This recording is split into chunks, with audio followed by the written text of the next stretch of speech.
Well, this is a problem we all have. What do you do with the condiments in your fridge that just aren't quite empty? We've got our Queen of Free, Sherry Lowe, here with us this morning to talk about how you can make the most of those leftover ingredients. They're so hard to throw away, but they clog up your fridge. What do you do? Well, and they're so hard to get out of the bottle or the jar, too. So I hate to waste anything. We know this. I know. I want to use it all. And so I've got some good ideas specifically for peanut butter and ketchup this morning. What you can do with what's left over in the jar. With peanut butter, you know, you can get in there with your spatula and clear it out. But there are some really fun things that you can do, including preparing oatmeal straight in the jar. So there's a couple of ways you can approach it. You can either do, you know, your own hot oatmeal and then add it to the jar and then mix everything in that's left remaining cleaning on the sides. Or you can make overnight oats, where you actually mix them together and allow the jar to kind of absorb into that. And then when you get up in the morning, it's ready to eat. I have recipes for both out on Queen of Free today. And you also have some good ideas for how to make something new with the peanut butter. Yeah, so salad dressing or peanut sauce is great. Using what's left over clinging inside of the jar. A basic vinaigrette's always going to include an oil and a vinegar and maybe some sugar or seasonings. You could certainly get wild and crazy and add some garlic or add some soy sauce to it to kind of give it that Thai flavor.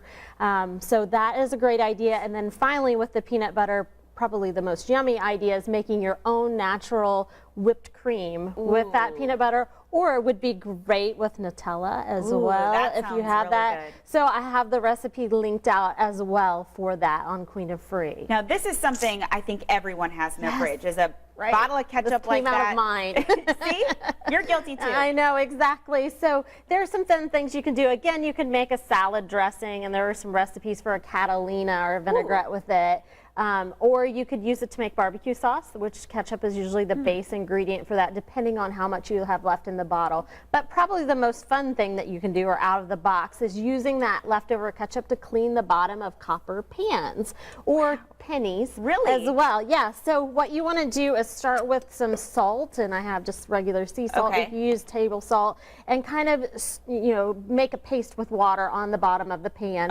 And then add the ketchup to that, and the acid reacts with it and it clears it off. It is amazing. Makes it look good as new. So very easy. That is smart. And now most of us have these bottles, but packets aren't a bad option. Yeah, so packets, one of the fun things, the ideas that I found online was to actually freeze those and use them then for like boo-boos for little kids. So like it's just a great little ice pack that you can use and then refreeze again. And kind of fun too. Yeah, definitely. And then there are plenty of ideas for what to do with those bottles once they are empty. So from pancake batter that you could use it there, or you could use your cupcake batter in it, to craft and art supplies, things like paint and glue. And you heard it from Sherry. She never wants to waste anything. So if you're looking for tips, Sherry's got them on her blog. We posted it to Hot Topics, as we always do. Thank you so much, Sherry, the Queen of Free, for visiting us this morning.